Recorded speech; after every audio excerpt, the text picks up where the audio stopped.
quiero hablar en esta meditación sobre el agradecimiento y la virtud de la esperanza. Primero quiero empezar retomando lo último que dije, la relación entre el agradecimiento y la virtud de la fe.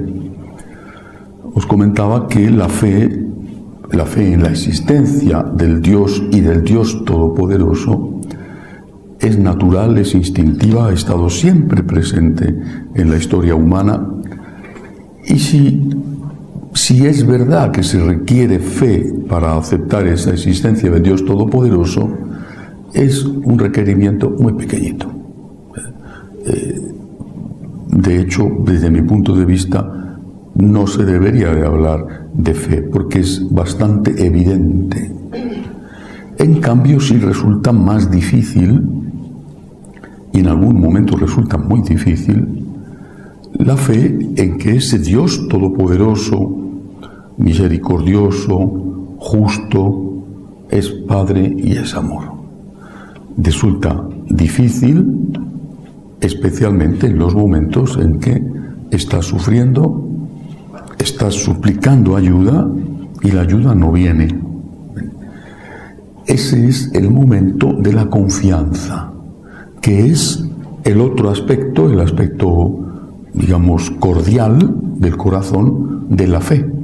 Mientras que la fe en la existencia de Dios sería el aspecto intelectual de la fe o racional de la fe, incluido todo lo que el Señor Jesús nos ha enseñado y nos ha revelado. El Señor tiene derecho a tener nuestro crédito por su comportamiento. San Pablo dirá: sé de quién me he fiado.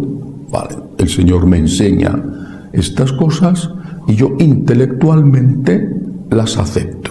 Yo acepto el dogma de la Santísima Trinidad, yo acepto el dogma de la presencia real en la Eucaristía, yo acepto las enseñanzas de Cristo, las enseñanzas dogmáticas de Cristo. Bueno, podrá haber un poco más de fe en algún punto, pero yo acepto las enseñanzas dogmáticas de Cristo. Pero eso es un aspecto meramente intelectual, que, insisto, porque es muy importante tenerlo claro de cara al diálogo con el no creyente o con el agnóstico, es algo, por lo menos la existencia de Dios y del Dios creador, es algo que resulta evidente a una recta razón. Luego viene el otro punto, que os decía, es el aspecto más frágil de nuestra fe. Aceptar que Dios es amor, que Dios te escucha, que Dios te cuida, que Dios cuida a los tuyos, que Dios cuida a tu patria, cuando estás sufriendo, estás siendo víctima, o tu país está siendo víctima de un tirano, cuando hay una situación que te hace sufrir enormemente y que esa situación no cambia aunque estés suplicando, incluso suplicando con humildad al Señor. Ese es el momento de la crisis de fe y os decía, es algo para lo que normalmente no nos han preparado. Y por lo tanto, cuando llega, y es absolutamente inevitable que llegue, cuando llega, muchas personas, porque no les han preparado a esto, se derrumban y se alejan. Esta mañana una persona, una de vosotros, me contaba de alguien próximo a él que se ha alejado porque tiene una enfermedad. Y durante tiempo y tiempo y tiempo ha pedido la curación de esa enfermedad. Decía, bueno, tienes que decirle que quizá ha estado rezando a un Dios equivocado. A lo mejor ha estado rezando a otro Dios. Es normal que ese otro Dios no le haya escuchado, porque ese otro Dios al que ha rezado simplemente no existe. Es decir, cuando una persona se enfada con Dios y se aleja de Dios porque Dios no le ha ayudado, el Dios al que ha estado rezando no es el Dios verdadero, el Dios al que ha estado rezando no es el Dios Señor, sino que es el Dios empleado, el Dios criado, el Dios siervo, el Dios esclavo. Y tú has pedido con una aparente humildad o con abierta soberbia, has pedido como pedirías a un empleado. Tienes un empleado contratado en lo que sea, en la limpieza de la casa, en la atención al público en un comercio, en la empresa en la que trabajas y tú eres el jefe. Tienes un empleado contratado que tiene que entrar a las 8 y sale con la pausa del mediodía, sale a las 6 de la tarde y es tu empleado. Vale.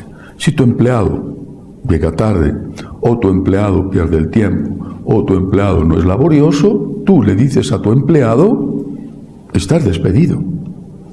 Tu relación con Dios está siendo la relación con el empleado.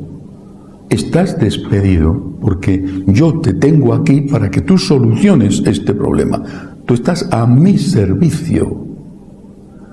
Cuando no se ha hecho este procesamiento, esta evolución de la fe, no digo ya del Antiguo Testamento, sino de la fe anterior al Antiguo Testamento, de que tú contentas a Dios casi como si fuera magia, contentas a Dios a base de sacrificios del tipo que sea.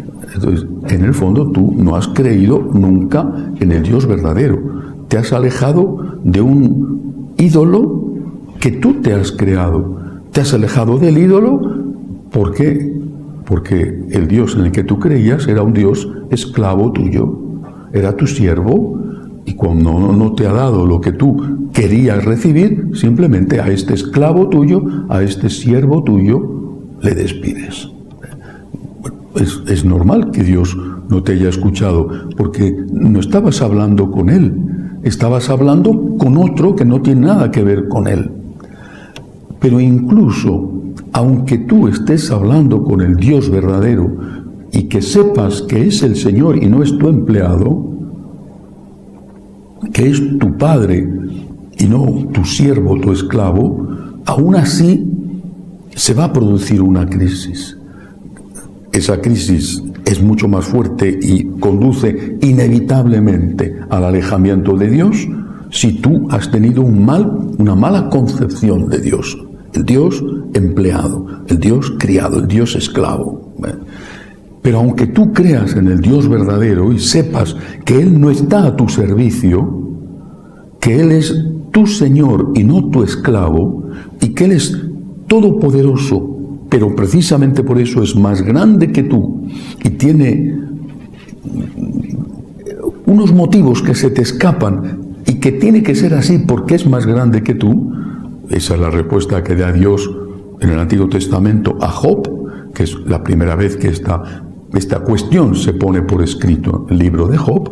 Bueno, aún así a ti te duele, a ti te interroga, a ti te produce una cierta crisis. Si tienes un mal concepto de Dios, la crisis es inevitablemente definitiva. Por eso cuando te encuentras con una persona que te dice esto, tienes que ayudarle a que entienda que no ha estado rezando a Dios, que ha estado rezando a alguien que es un falso Dios que se ha construido, que él tiene que tener otra imagen de Dios. Ha estado rezando a un Dios que estaba a su servicio. Pero si Dios es Dios, eres tú el que tiene que estar al servicio de Dios y no Dios al servicio tuyo. Pero aunque tú tengas un concepto de Dios correcto y hayas rezado al Dios verdadero y sepas que Dios es el Señor y que tú eres el que está al servicio de Dios, cuando llegan las dificultades es inevitable la crisis. No una crisis que vaya a generar a la fuerza ruptura, como en el caso anterior, pero sí a una crisis que te hace tambalear en tu fe. Ese momento es el precioso momento de la confianza.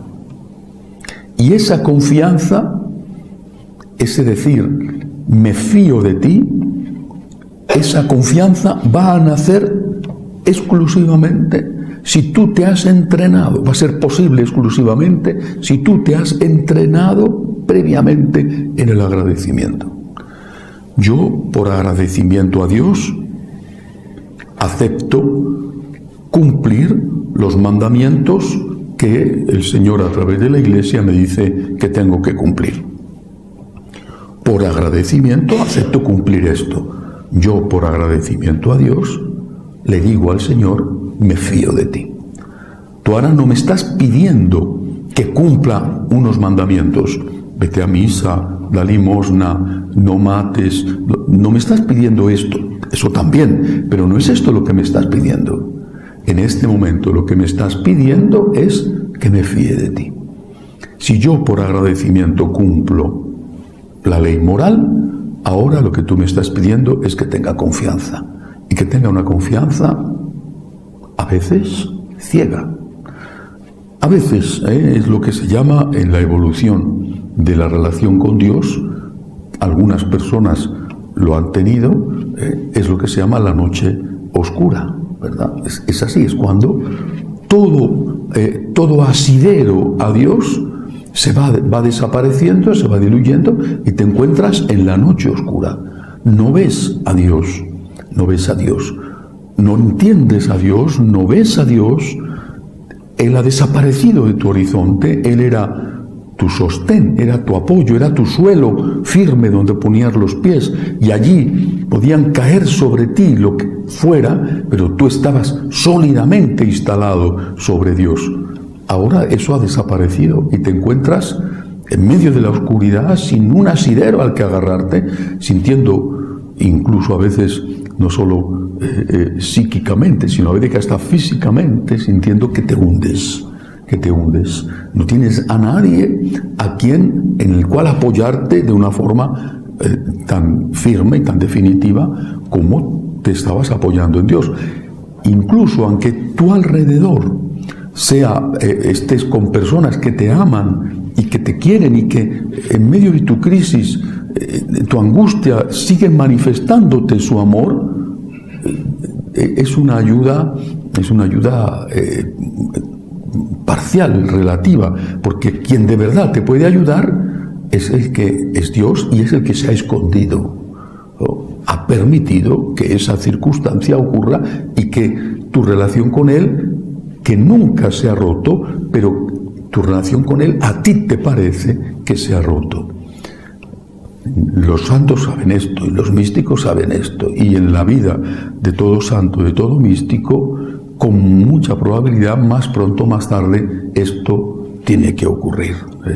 Yo recuerdo una cosa que hace años me dijeron de Chiara Lubich, la fundadora de los Socolarinos, como ella, cuando pasó esta situación tan difícil, se sentía como cualquier otro que pasa por esta situación, en esta profunda oscuridad.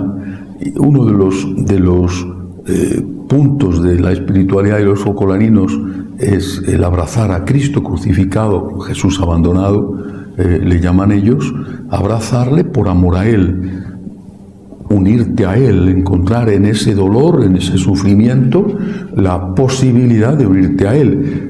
Nosotros esto en nuestra espiritualidad, cuando hemos tipificado los pasos de nuestra espiritualidad, le llamamos la comunión o la Eucaristía amarga, ¿no? Es decir, la comunión con Cristo en medio del dolor. Y que ella, pasando esta crisis, estando acompañada de su secretaria, amiga, una de las primeras focolarinas, que fue su secretaria siempre, Eli Folonari, que pasando esta crisis, su compañera le dijo a su secretaria, Eli, le dijo, abraza a Jesús abandonado. Y ella le contestó, cállate, eso también te lo he enseñado yo. Y entonces Eli se puso a llorar, se sintió tan mal. La intención de Eli obviamente era la mejor y lo que estaba diciendo además era verdad.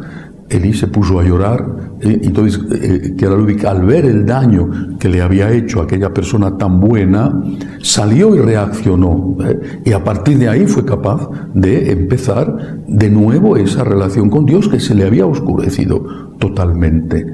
Algo parecido, distinto, porque cada santo tiene su historia particular, pero algo parecido le pasó a Santa Teresa de Calcuta. Lo sabemos por las cartas que se hicieron públicas después de su muerte. Cartas con un sacerdote, ¿no?, que solo después de su muerte se hicieron públicas y que resultaron muy sorprendentes.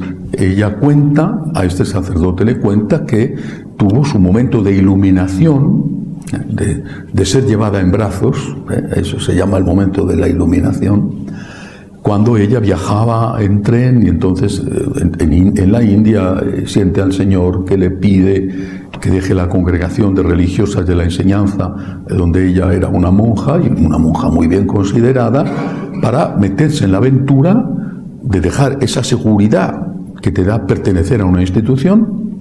Tienes la casa, tienes la comida, tienes un título, un prestigio, eres alguien. No era la reina Isabel de Inglaterra, pero era alguien, tenía una seguridad y un estatus, que deje eso y que se vaya a vivir sola en un Calcuta, recogiendo moribundos de la calle, en un Calcuta. Ahora dejas tu convento donde estás haciendo el bien, donde las niñas a las que estás educando te adoran, eres una excelente educadora, las religiosas, tus compañeras, también te respetan y te aprecian, te valoran. Ahora tú vas a dejar todo eso para irte tú solita a recoger mendigos por la noche en una ciudad sumamente peligrosa. Esto es lo que le pide el Señor a entonces la Madre Teresa, porque era una monja, ¿ves?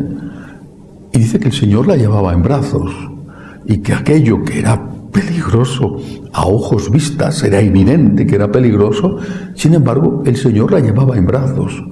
Y que entonces hizo todo el proceso de hablar con sus superiores, de hablar con el director espiritual, de hablar con el obispo, en fin, todo el proceso conocido, y al final recibe el permiso de poder dejar la comunidad para empezar esta experiencia. Bueno, como ella va con los primeros moribundos, un señor que todavía estaba vivo y que se lo estaban comiendo las ratas en ese momento, y que ella lo recoge y lo lleva a un templo abandonado, un templo hindú, el templo de la diosa Kali, que es una de las diosas del panteón hinduista, que además es la diosa de la guerra y de la venganza, bueno, que allí lleva al primero, que la soledad de estar ahí, pero que ella se sentía llevada en brazos, y que luego esto desapareció, y que esa iluminación, ese llevarse, ser llevado en brazos, desapareció. Poco tiempo después dejó de sentir y se mantuvo toda la vida fiel a aquella llamada primera sin volver a sentir nada. No es que sintió lo que ha podido sentir San Juan de la Cruz cuando está en la cárcel metido por los carmelitas descalzos, o lo que ha podido sentir Santa Teresa, lo que ha podido sentir San Francisco de Asís y tantos que han experimentado esta noche oscura. Ella sintió simplemente que Dios desaparecía. Ella seguía teniendo fe, por supuesto, pero ya no había sentimiento, y sin embargo se mantuvo en esa acción heroica, inenarrable su heroicidad en aquel contexto. Vinieron, como sabemos después, algunas de sus alumnas, de las que habían sido alumnas suyas, empezaron a ayudarla, en fin, allí nacen las misioneras de la caridad, pero ella se mantiene fiel en este contexto de oscuridad, de que el Dios que la ha apoyado, que la ha sostenido, ahora se retira. Ese es el momento de la confianza. Y ahí, cuando tú te has entrenado en la virtud del agradecimiento, que insisto porque es muy importante tenerlo claro, el agradecimiento es un deber. Delante de Dios, el agradecimiento es un deber. No es una graciosa limosna que tú le das a Dios en función de tu apetencia, de tu estado de ánimo, o en función de la dádiva que Dios te haya dado. El agradecimiento ante el Dios creador, ante el Dios redentor, es un deber. Tenemos el deber de agradecer. Y tenemos el deber de agradecer cumpliendo los mandamientos. Pero cuando tú te has entrenado en esa primera parte del deber, cuando llega el momento de la oscuridad, tú dices, Señor, yo ahora, como agradecimiento a ti, en el cual sigo creyendo, porque no dejas de creer en la existencia de Dios. Lo que se ha oscurecido no es la fe en la existencia de Dios, sino lo que se ha oscurecido es la experiencia del amor de Dios, que es distinto. En ese momento, tú, por agradecimiento, le dices, yo, Señor, confío en ti. Es, os decía, el acto de amor más puro que un ser humano puede darle a Dios. El acto de amor más auténtico. Acto de amor que es posible por la gracia de Dios. Pero todo acto de amor es el encuentro entre la gracia y la voluntad. Si no hubiera participación humana, seríamos títeres, marionetas que Dios mueve y no seríamos responsables de nuestros actos. Si pensáramos que somos capaces de hacer el bien sin la ayuda de Dios, seríamos simplemente unos soberbios. La fe de la que nos enseña la Iglesia es que cada obra buena, incluso el deseo de hacer una obra buena, procede de la gracia. Pero esa gracia tiene que verse acogida y correspondida por la acción libre del hombre. Bueno, pues sin desmerecer la gracia, esa acción libre del hombre es la más pura y la más grande que podemos llegar a hacer. En ese momento de oscuridad, Señor, yo, aquí y ahora, yo te digo que por agradecimiento a ti, yo, Señor, confío en ti. Yo, Señor, me abandono en ti. Yo me pongo en tus manos. No entiendo, no comprendo, pero, Señor, yo confío en ti y yo me pongo en tus manos. Eso era para terminar el tema de la fe, del agradecimiento y la fe. La fe continúa o tiene como resultado y como fruto la virtud de la esperanza. La virtud de la esperanza es una virtud que nos ayuda. Primero es una virtud, por tanto es algo a lo que tenemos que producir a base de repetición de actos, tenemos que producir algo que se convierte en una segunda naturaleza. Por tanto, toda virtud, como todo vicio, no lo olvidéis, es una costumbre. Una virtud es una costumbre de algo bueno, un vicio es una costumbre de algo malo. Que una persona un día cometa un pecado no le convierte en un vicioso. Pero la repetición del pecado sí le convierte en un vicioso. Tengo el vicio del tabaco. Si tú te fumas un día un cigarrillo, no tienes el vicio del tabaco. Ahora, si tú te has acostumbrado, empezando desde el primer cigarrillo a fumar, terminas por tener el vicio del tabaco. Y así el resto de las cosas. Por tanto, la virtud es una costumbre de algo bueno que, por ser costumbre, tiene que adquirirse a base de repetición. Pero si la fe está basada, digamos, tiene un componente intelectual, yo creo, por lógica, que esto no puede ser fruto de la casualidad, creo en Dios, creo porque me fío de Jesús, en esa plenitud de la revelación que Él me ha enseñado, eso es la fe. Después tiene un componente afectivo, que es la confianza. También la esperanza tiene un componente intelectual, que es la esperanza en el cumplimiento de las tres grandes promesas de Cristo. Mi tristeza, mi pena ha sido ver cómo esto, que es algo básico para un católico, esto la inmensa mayoría de los católicos lo ignora. Es verdad aquello que dijo el Papa Benedicto, lo que antes sabían los niños, hoy ya no lo saben los ancianos. Cualquier católico debería ser capaz de dar razón de su fe y de dar razón de su esperanza. ¿En quién crees y qué esperas? Es algo que cualquiera de nosotros tendría que saber. Y si no lo sabemos, no es por maldad, es porque no nos lo han enseñado. Quizá pueda haber responsabilidad en tanto que no hemos buscado aprenderlo. Pero difícilmente se puede buscar aprender algo que no sabes ni siquiera que existe. ¿Cuáles son las 3 promesas de Cristo?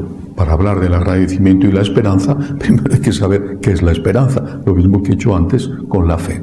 ¿Cuáles son las 3 promesas de Cristo? ¿Y cuál de ellas es especialmente aquella en la que tenemos que actuar desde el agradecimiento? Las 3 promesas de Cristo, no sé si en esto es necesario seguir un orden. Las 3 promesas de Cristo son las siguientes. Primera promesa que ha hecho el Señor: cualquier pecado,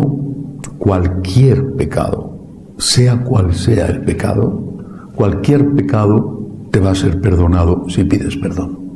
Primera promesa.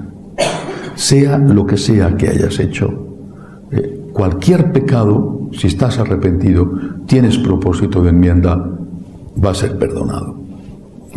Lo dice Jesús y lo dice citando además el Antiguo Testamento.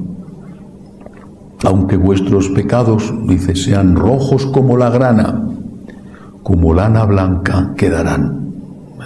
Y no hay pecado que Dios no perdone, dice el Señor. El pecado contra el Espíritu Santo, ese no tendrá perdón. Es precisamente el pecado contra el Espíritu Santo, es el pecado que niega la intervención del Espíritu Santo en la concepción de Jesús, y que por lo tanto es el pecado que niega la divinidad de Jesús. El pecado que niega la divinidad de Jesús hace que tú no puedas ser perdonado. ¿Por qué? Porque no estás creyendo que Jesús es Dios que te puede perdonar. Es decir, si tú no crees que es Dios que te puede perdonar, ¿cómo te va a perdonar? Del mismo modo, no puede perdonar a aquel que no está arrepentido y que no pide perdón. Esto resulta también, me parece a mí, bastante obvio y bastante lógico, ¿no? Y tú no estás arrepentido, no vas a pedir perdón. Y si no pides perdón, ¿cómo te van a perdonar? Aunque Dios quiera perdonarte, es como si tú cerraras la puerta de tu casa a alguien.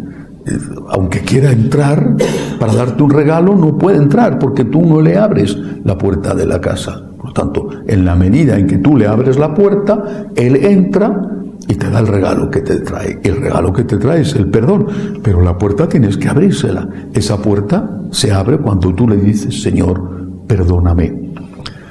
Primera promesa. Es importantísimo que os deis cuenta de que esta promesa, que es la promesa de la misericordia, no puede cumplirse, no le dejamos a Dios que la cumpla cuando hemos dejado que sea el relativismo el que entra en nosotros. Todo aquel, y hoy es uno de los problemas gravísimos, una de las herejías gravísimas con que se enfrenta en la Iglesia, todo aquel que enseña que determinadas cosas no son pecado, siéndolo, todo aquel que enseña esto está haciendo innecesaria la misericordia divina. Para empezar, ¿cómo vas a pedir perdón si el director espiritual, el confesor, el sacerdote en la homilía, el catequista en tu grupo de catequesis de confirmación o de niños a veces te dice: pero si esto no es nada malo? Si no es nada malo, no tengo de qué arrepentirme, ¿no? Ahora, si es algo malo, no pides perdón porque te han enseñado que no es nada malo. Si no pides perdón, no te perdonan. Pero sobre todo, si es algo malo, no te curas, porque no eres consciente de que eso hace daño y te hace daño. Hace daño a otro y te hace daño a ti.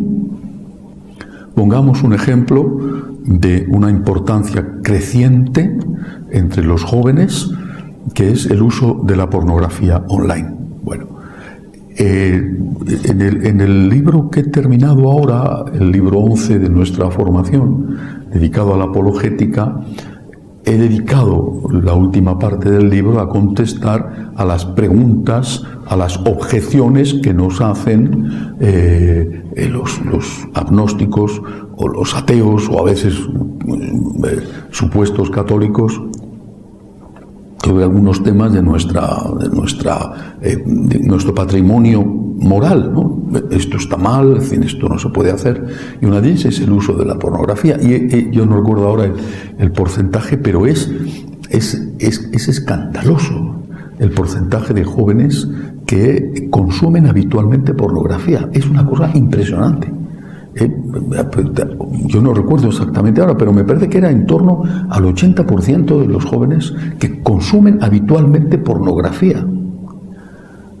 Cualquier psicólogo lo sabe, cualquier padre lo sabe, que eso hace daño a la persona,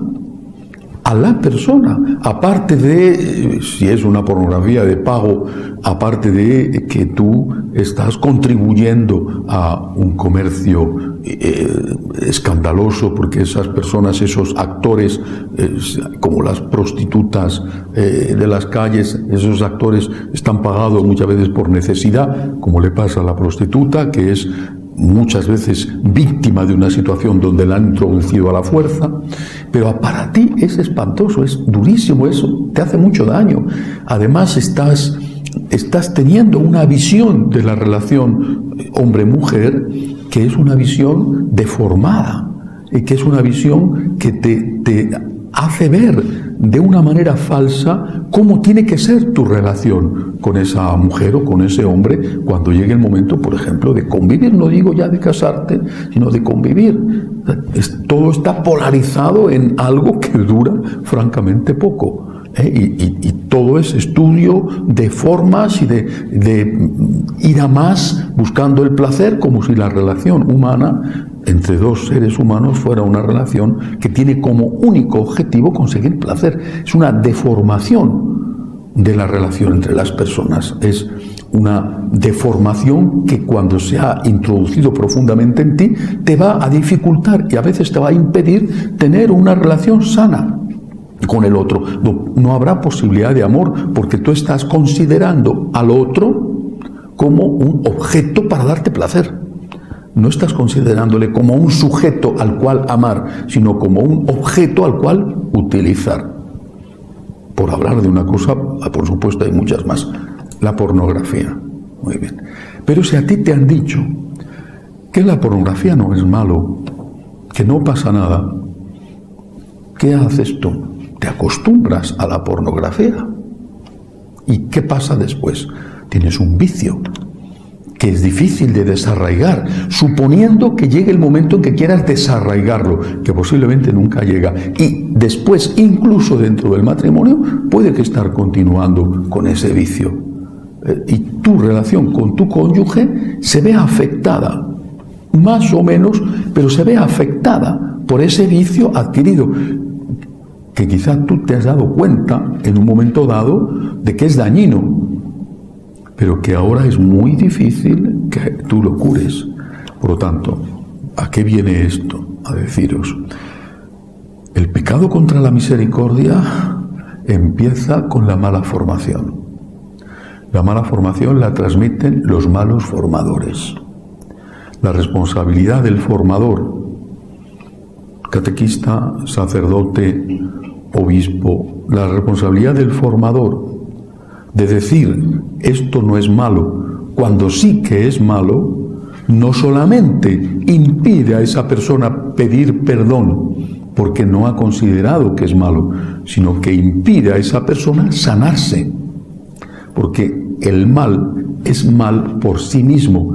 Esta es una de las cosas que nos enseña Santo Tomás de Aquino cuando, meditando sobre la verdad, siguiendo a Aristóteles, dice: la verdad es solo una, la verdad es solo una, y la verdad está fuera de mí.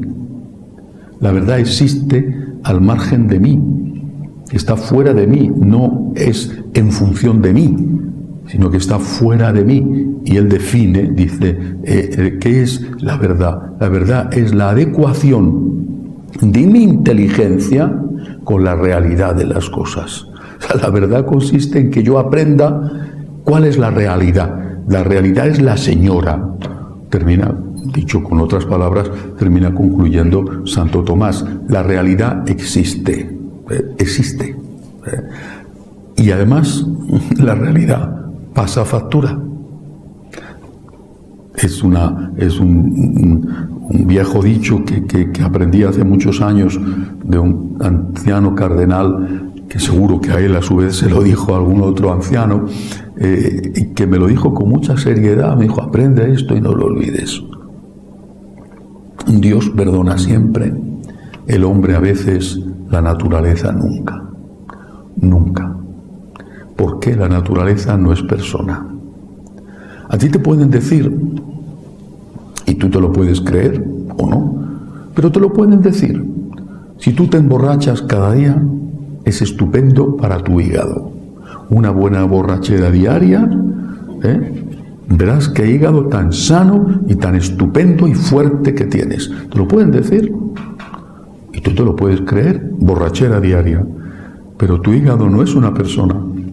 Cuando tu hígado presenta cirrosis, tú no le puedes decir a tu hígado: que a mí me han dicho que estas borracheras eran muy buenas para ti.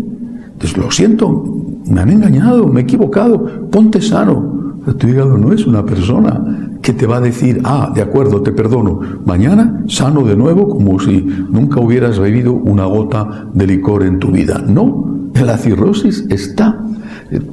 Por eso, cuando hablamos de la esperanza en la misericordia de Dios, es un juego infantil, es naif, hacerlo sin hablar de la imprescindible necesidad de que nos digan la verdad. Y que nos digan la verdad quien la tiene que decir. Hablando entre nosotros los católicos, a nosotros la verdad nos la transmite la Iglesia.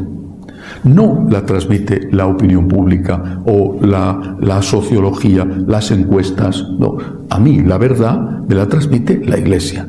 La verdad sobre todo.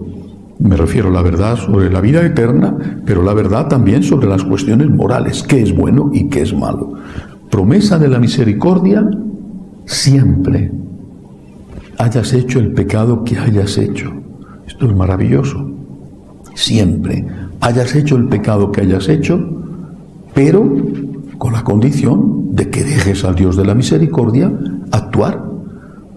Dios te perdonará si pides perdón.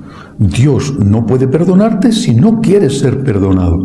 Y no quieres ser perdonado y no vas a pedir perdón si no te han enseñado que eso está mal hecho y que eso es un pecado.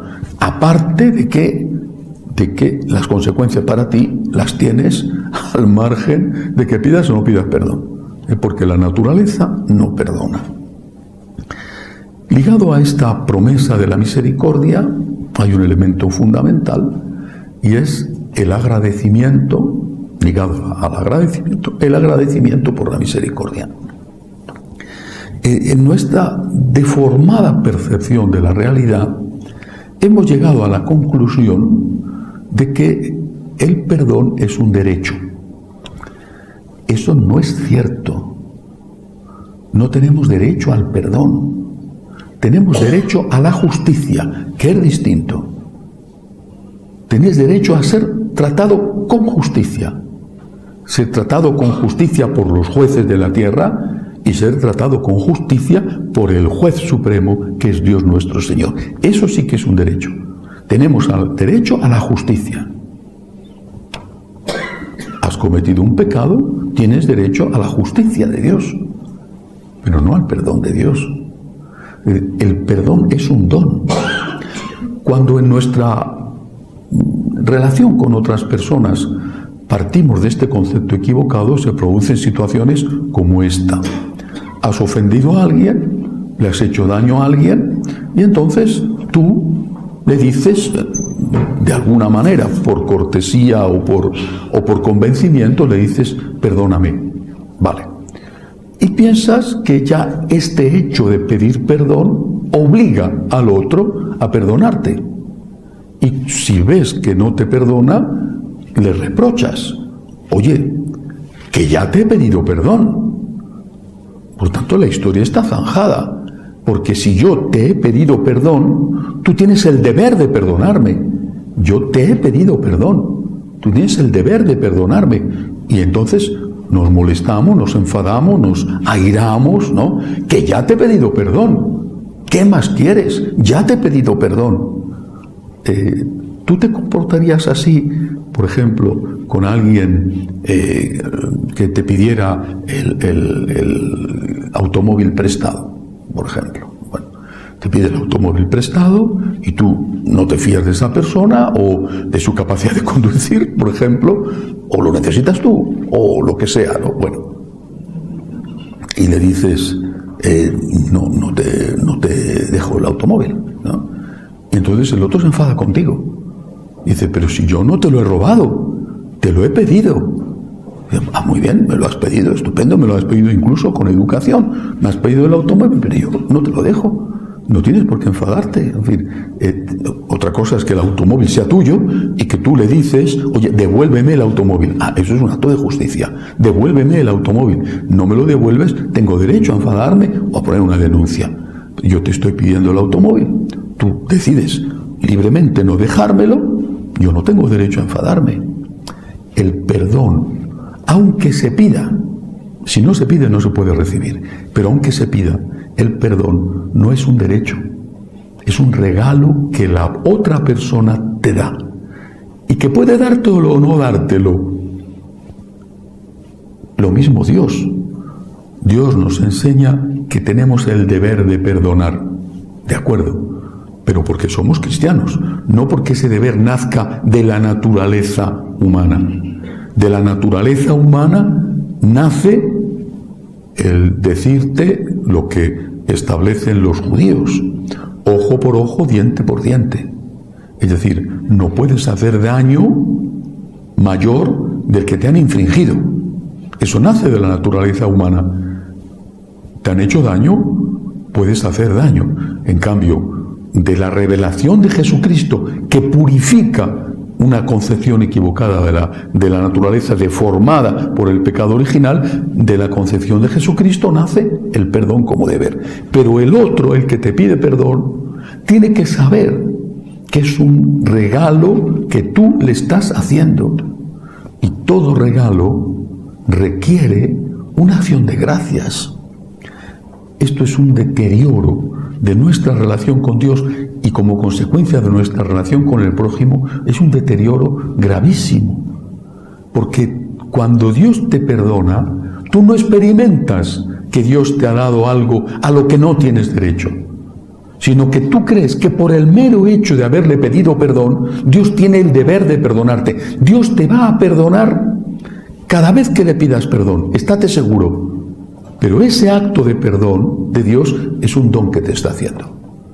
Tú vas al confesionario y quizá pasas un poco de vergüenza, más o menos, sobre todo ahora que en tantos confesionarios ha desaparecido la rejilla y te obligan a estar cara a cara con el penitente, lo cual, no sé, las señoras, pero a mí, yo imagino que a la mayor parte de los señores nos da un poco de vergüenza, porque tiene que estar la gente sabiendo, ese señor me tiene que estar sabiendo de lo que yo me confieso. Bueno, pero esta es la moda en este momento. Bien, tú vas al confesionario, he pecado de esto, el sacerdote te escucha, te da el consejo que considera pertinente, te pone la penitencia, te da la solución y tú sales de allí.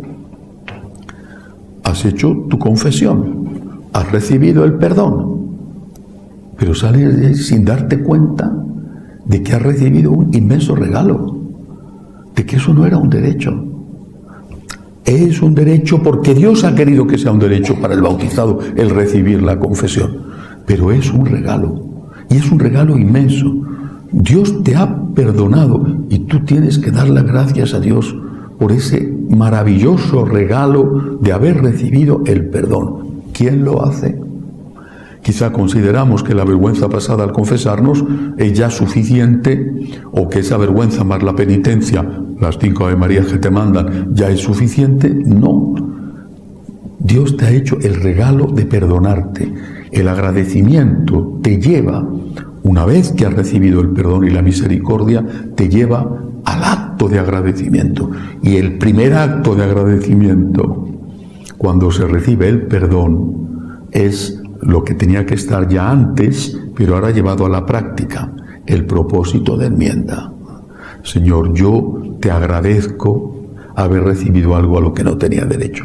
Tu bondad infinita, tu misericordia infinita me ha concedido el perdón. Y ahora yo, Señor, tengo que agradecerte este perdón con el propósito serio de enmienda de no volver a pecar. Mañana quizá vuelvas a pecar y quizá vuelvas a tener necesidad de la confesión. Es posible. Pues de nuevo tienes que volver a hacer este acto de agradecimiento que implica, lleva consigo el propósito de no volver a cometer ese pecado. Propósito serio, propósito firme, con las fuerzas quizá deterioradas que tienes como consecuencia del pecado original o del vicio adquirido. Primera promesa, por lo tanto, la misericordia de Dios. Segunda promesa, me voy a dejar para el final la más difícil de las promesas. Segunda promesa, la vida eterna. Ligada a la misericordia, la vida eterna. La vida eterna es para todos, O sea, la vida eterna forma parte de nuestra naturaleza. Dios no nos ha creado como seres mortales definitivamente, sino como seres mortales solo en la tierra. Hay vida eterna para todos. Esta es la enseñanza de la Iglesia. Dios nos ha creado a su imagen y semejanza. Dios nos ha creado, hemos nacido, empezado a existir en el momento en que los gametos de nuestros padres se unieron, hemos empezado a existir y viviremos para siempre. Pero no habrá vida eterna igual para unos que para otros. Hay vida eterna, hay vida eterna. Es maravilloso. Nuestros padres que han muerto están vivos. Las personas que hemos querido y que han muerto están vivas. No podemos dudar de esto. Esto es cierto absolutamente. Hay vida eterna, pero no es igual para todos. El Señor continuamente está hablando, es quizá una de las enseñanzas que más se repiten en todo el Nuevo Testamento, en los 4 Evangelios y también en las cartas, de que hay un premio y un castigo después de la vida. ¿Y esto por qué? Hemos reconocido ya del Antiguo Testamento que Dios es justo. Dios no es caprichoso, Dios es justo. Y precisamente porque es justo, no puede ser que aquel que ha hecho tanto daño reciba después de esta vida el mismo premio que aquel otro que ha hecho tanto bien. No es justo. O sea, no es justo que estos que se están haciendo ricos comerciando con los niños, que los secuestran o aprovechan los momentos de catástrofes, de guerras, los 2 ejemplos que os he puesto, la guerra de Ucrania o la catástrofe del maremoto en el sudeste de Asia, que estos que se hacen ricos comerciando con niños para la prostitución y después para el tráfico de órganos, no puede ser que en el cielo estén junto con los niños a los que han destruido. ¿Dónde está la justicia de Dios? Es que es imposible. O sea, a la lógica humana esto no le cabe. Me dices, ¿y si ese traficante de órganos en el último minuto se ha arrepentido? Tú déjale a Dios que haga de Dios. Y lo dice Jesús muy claramente. La capacidad de juzgar es de Dios. Déjale a Dios que haga de Dios. Ahora, ¿este arrepentimiento último es posible? Sí, es posible. ¿Es probable? No es probable. Una cosa es que algo sea posible y otra cosa es que algo sea probable. Probable es cuando algo posible tiene muchas posibilidades de ocurrir. Eso se convierte en algo probable. Lo otro es posible, pero es improbable. Es posible, no lo descarto, pero es improbable que esto ocurra. Se muere como se vive. Cuando uno ha tenido alguna experiencia cercana a la muerte, sabe que esto es así. Es verdad que hay muertes que se ven venir. una enfermedad de cáncer dolorosa, a la vez te permite prepararte y por lo tanto te permite hacer examen de conciencia, confesarte, reconciliarte con Dios dentro de esa desgracia del sufrimiento a veces terrible que ni siquiera las drogas consiguen calmar. Te permite eso, pero en otras ocasiones eso no es así.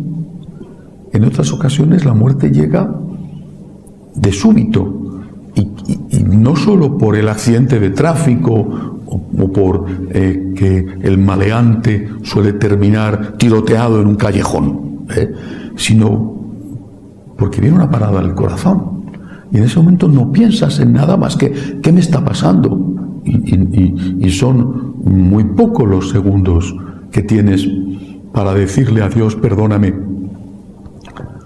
¿Es posible? Sí.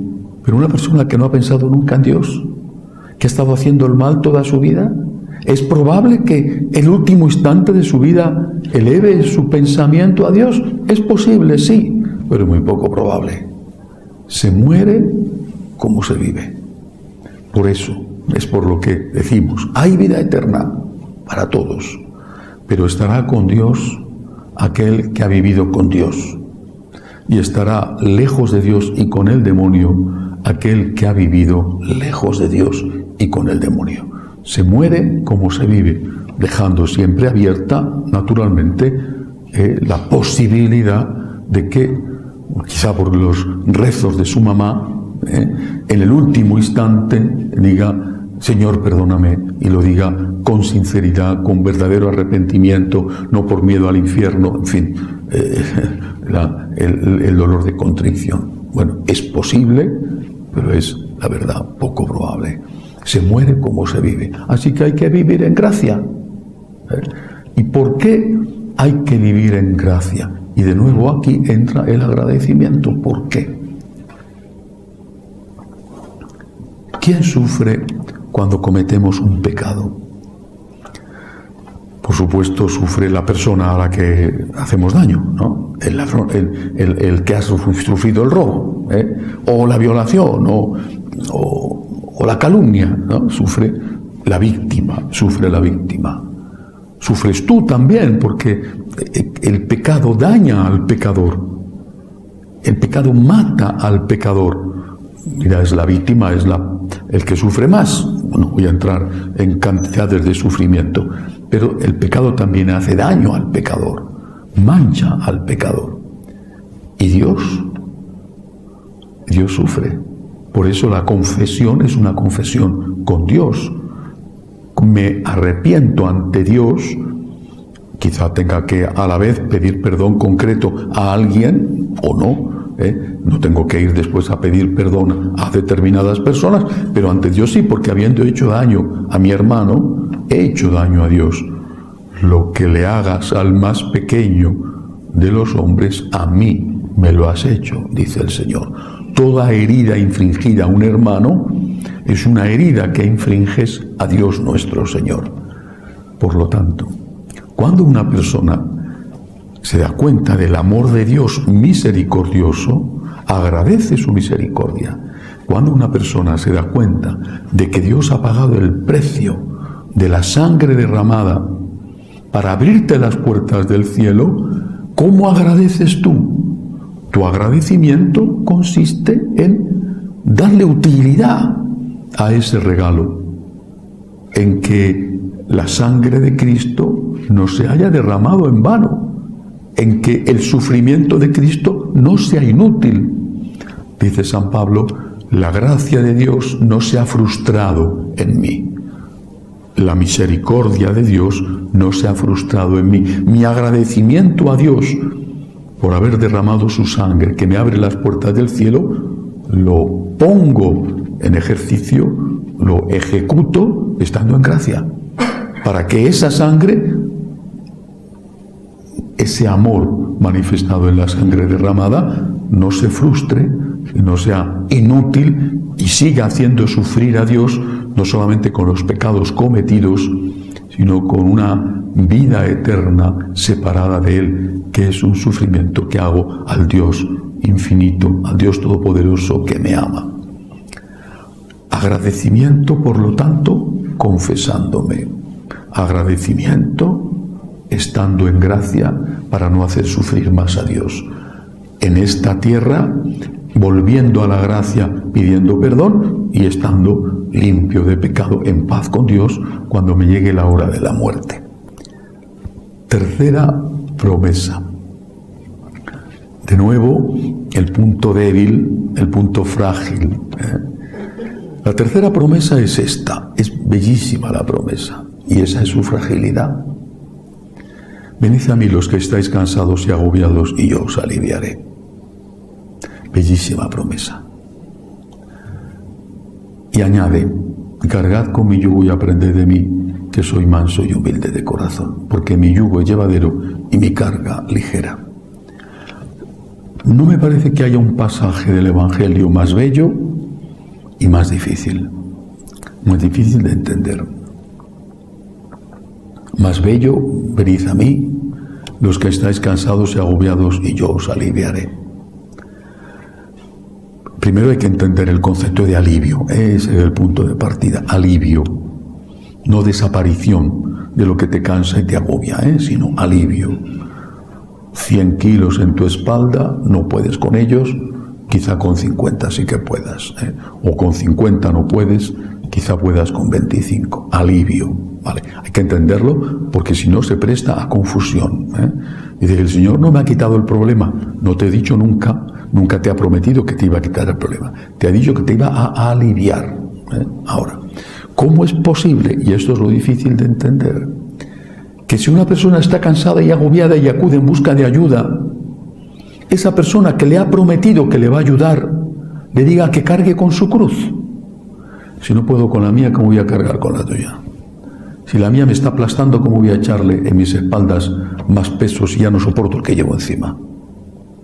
Difícil de entender.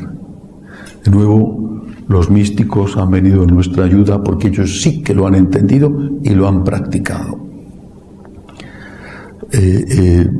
Cuando conocí el movimiento de los focolares, tuve oportunidad de comparar la perspectiva ante el problema del dolor que tenía Chiara Lubich, que había sido una joven en su juventud, una joven franciscana seglar, con la perspectiva del dolor que tenía San Francisco de Asís. San Francisco de Asís, sobre todo en toda su vida, ¿no? Ciego, operado con un hierro al rojo vivo de los ojos, bueno, una vida de sufrimiento, en parte buscado por él con la penitencia, en parte por las enfermedades. Muere con 44 años, muere pidiendo perdón a su cuerpo. Le dice, hermano burro, he sido muy duro contigo. Bueno, San Francisco tiene su cumbre espiritual, mística, en un lugar encantador en Italia, que es el Monte Auvernia. Es un sitio, incluso desde el punto de vista físico, muy bello. Todos los lugares de San Francisco eran muy bonitos, primero porque Italia es muy bella, segundo porque él amaba la naturaleza.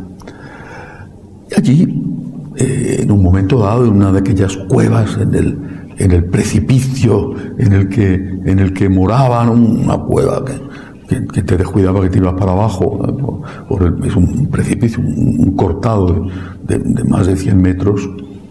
Allí un día él, en ese momento, prácticamente ciego, con un sufrimiento en su cuerpo inmenso. No es alguien que está como un Buda, gordito y feliz, con los pies cruzados. Es alguien que sufre en su cuerpo, que ya está sufriendo mucho. Él le dice a Jesús, quiero amar como tú y sufrir como tú. Pero ve que ya tienes bastante con lo que tienes encima. No quiero amar como tú y sufrir como tú. Inmediatamente se aparece nuestro Señor crucificado con las alas del serafín, por eso es que le llama el seráfico Padre. Y salen de las llagas de Cristo unos rayos de luz que le hieren en su cuerpo y le producen las llagas en su carne, representación de la llaga de nuestro Señor, las manos, el costado, los pies, bueno, los estigmas. ¿Qué hay detrás de esta petición de San Francisco? La propia frase que él emplea lo dice bastante claro, aún así hay que explicarlo. Amar como tú, quiero amar como tú, es maravilloso. Y quiero sufrir como tú.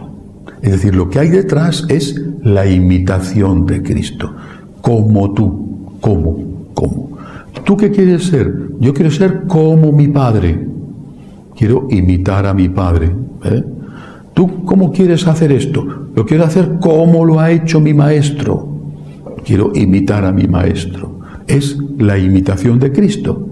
La imitación de Cristo que unos cuantos siglos después, sobre todo con la llamada devoción moderna en Holanda, en los Países Bajos, nos va a dar ese libro maravilloso que es el Kempis, la imitación de Cristo. Imitación de Cristo. Pero la imitación es algo que se hace copiando a otro, manteniendo inevitablemente una distancia entre el otro y tú. Yo imito por amor, amar como tú. Por amor quiero ser como tú. Y es lo que Cristo nos pide en la última cena. Amaos unos a otros como yo. O sea, imitadme a mí. Soy vuestro modelo.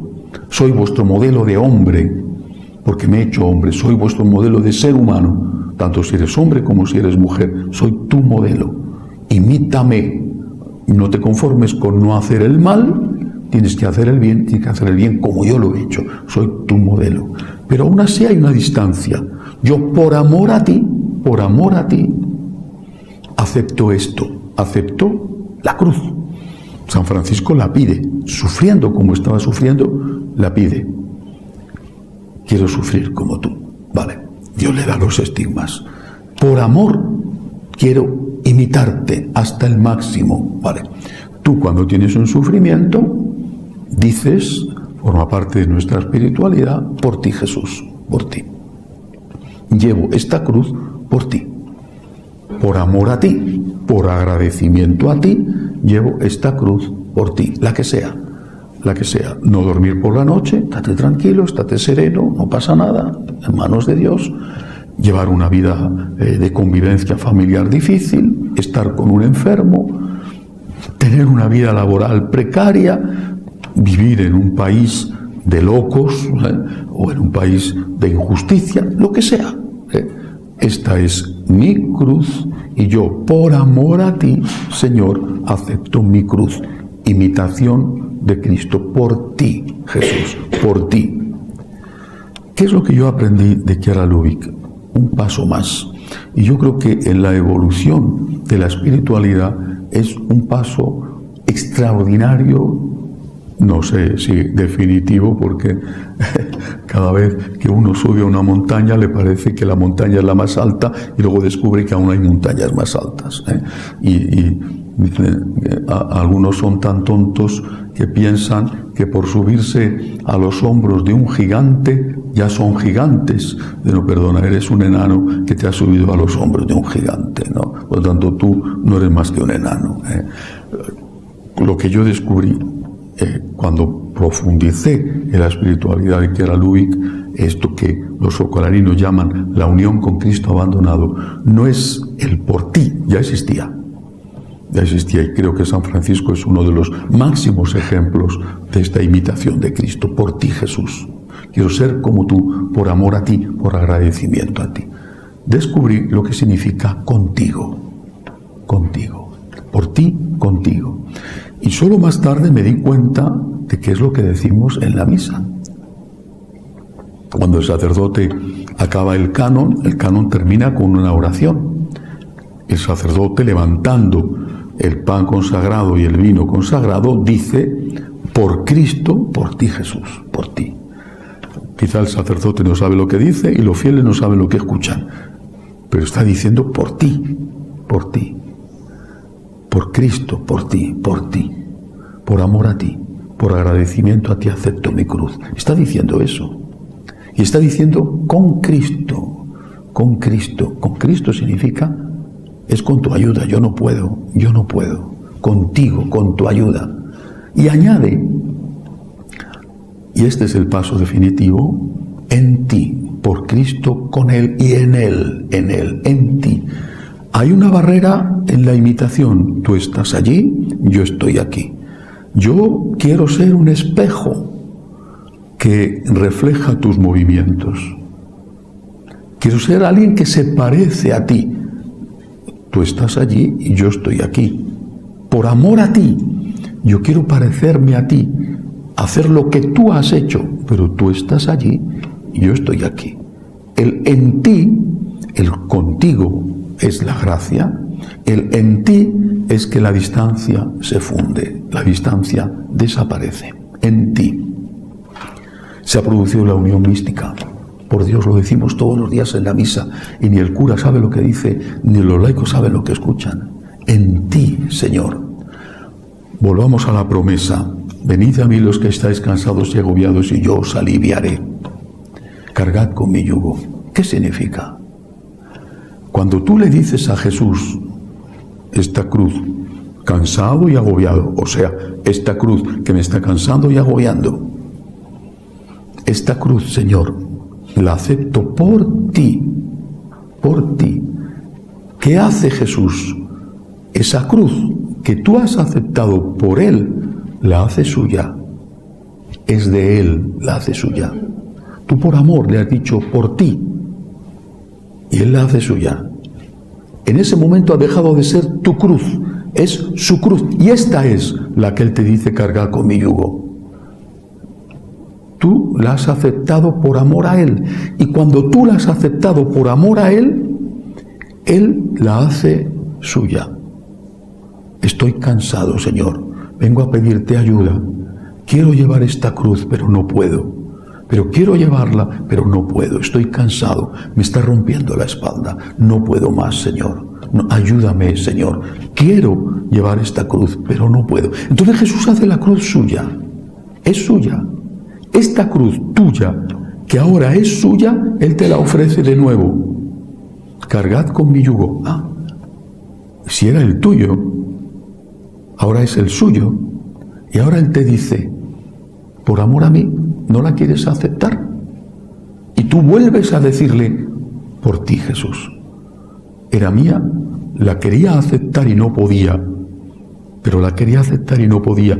La he aceptado. Entonces tú la has hecho tuya y ahora me la ofreces. Era tuya, ahora me la ofreces. Y yo la acepto de nuevo por ti. Pero ahora ya la llevamos entre los dos. Me he unido a ti. O mejor dicho, tú te has unido a mí. Al unirte tú a mí, ya no estoy llevando yo la cruz. Estamos llevando juntos la cruz. Ese es el alivio. Tú te has unido a mí. La cruz la llevamos entre los dos. Ese es el alivio. Los 100 kilos se reparten a 50 y 50, o a 80 para Él y 20 para nosotros. Ese es el alivio. Se ha producido la unión entre Jesús y tú, unión producida por el amor debajo de la cruz. Gerhard Lubick lo expresa con una frase que para mí fue uno de los grandes tesoros de mi vida. Yo conocí a los focolarinos cuando tenía 17 años. Y por supuesto no hubiera sido capaz en absoluto, ni de lejos, de estar, no solamente de dar el paso a la consagración, sino de estar en la vida religiosa sin su ayuda.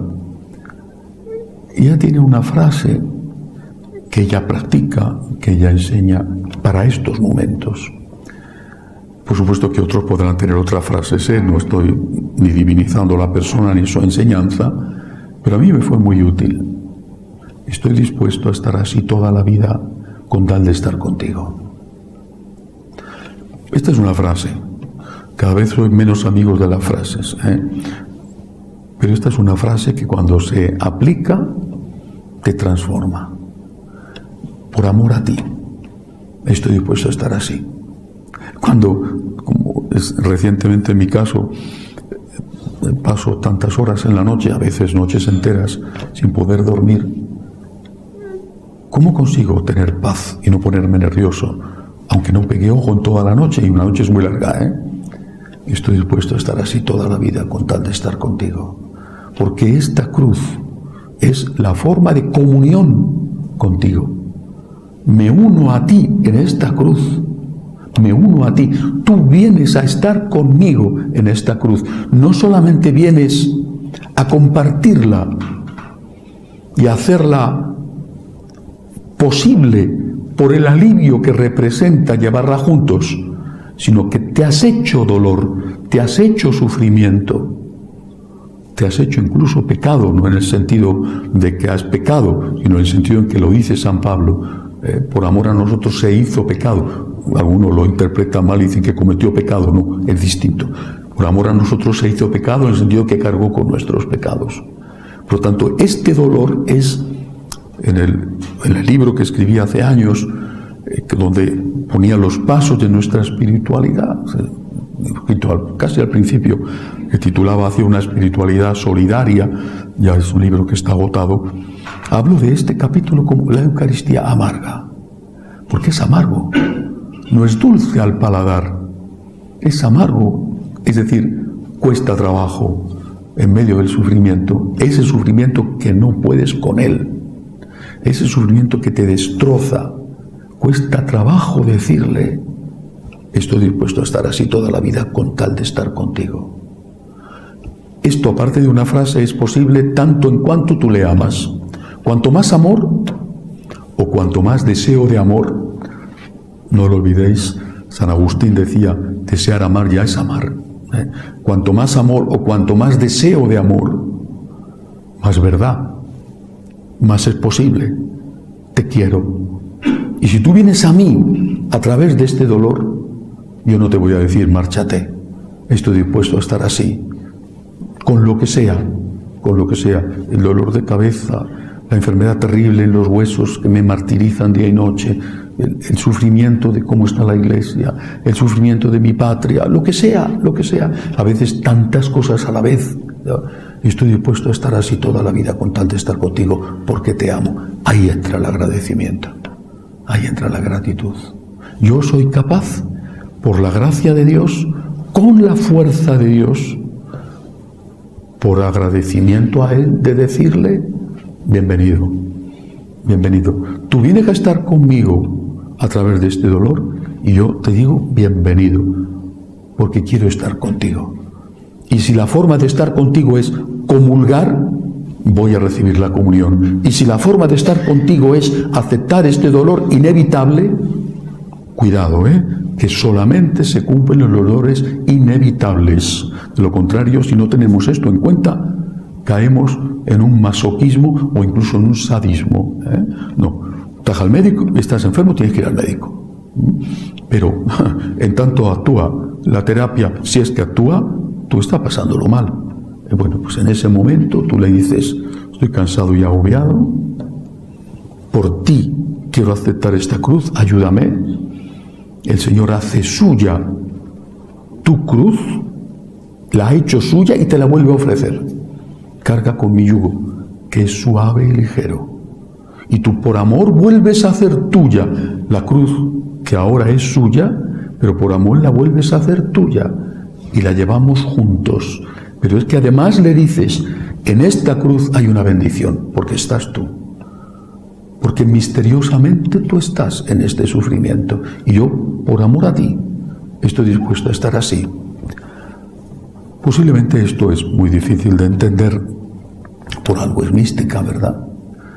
Pero yo pienso, como decía Saint-Exupéry en El Principito, que lo esencial es invisible a los ojos y lo esencial solo se ve con el corazón.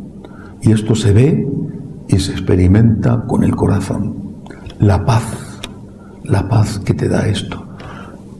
Y no significa que el dolor se vaya. No. Puede ser que haya un momento milagroso, puede ser. Pero el dolor sigue, se atenúa, se alivia. Al 100% cumple el Señor su promesa. Y creo que los que lo hemos experimentado lo podemos testificar. El dolor no se va, pero tú no estás solo llevando el dolor.